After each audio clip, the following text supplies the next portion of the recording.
tell us what happened here, Captain Davis.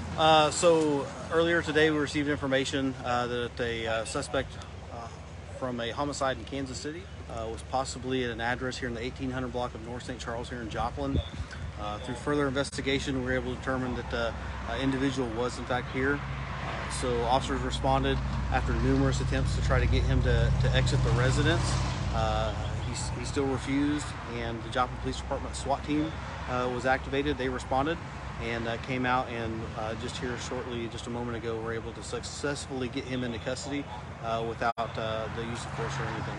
So we heard that you maybe were going to use chemical agents. Did you do that? No, don't believe so at this time. He went ahead and just came out of the residence on his own. I will say that our negotiations team did a fantastic job and worked to try to convince him to come out, and was great for not only his safety but the officer's safety and all the citizens that live here in the area as well. How did you hear about this today as an agency? Who told you? I don't know the exact method where the information came through. That's something I can follow up with and get back with you.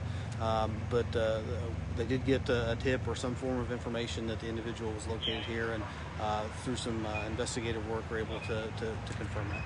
So can you tell us once again, it was a homicide warrant in Kansas City. Can you tell us anything about what maybe occurred? Yeah, I don't know specifics of the Kansas City case. That would be something I have to refer you to Kansas City, Missouri Police Department for the comment on their part of the investigation. It would be inappropriate for me to contact or comment on that at this time. Who lives at this residence? Do you know? I don't have a name of owner. Okay. Okay. Do you have anything you know? No. Could you tell us, did he have weapons as he was barricaded in there? Do you know that? It's kind of an unknown at this point. As they get him in custody and get him transported from the scene, that'll be part of the follow-up process to determine if any weapons were present here at the scene. Is there a vehicle that you'll probably tow that he drove here in, maybe?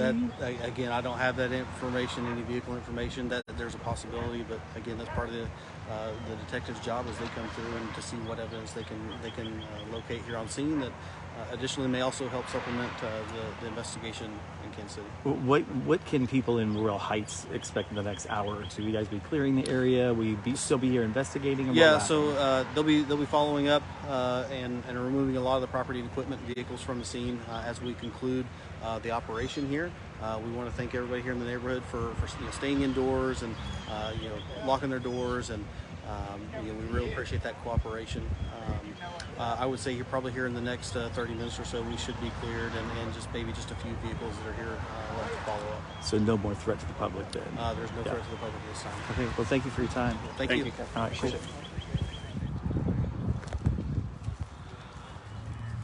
The 1800 block of North St. Charles.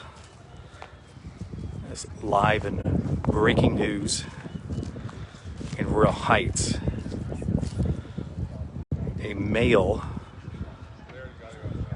wanted in Kansas City, Missouri on a homicide warrant,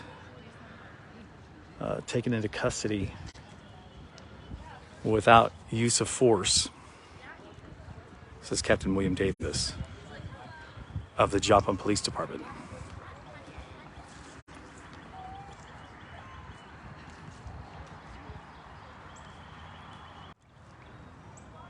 I'm Shannon Becker, live breaking. There's only one KOAM News Now.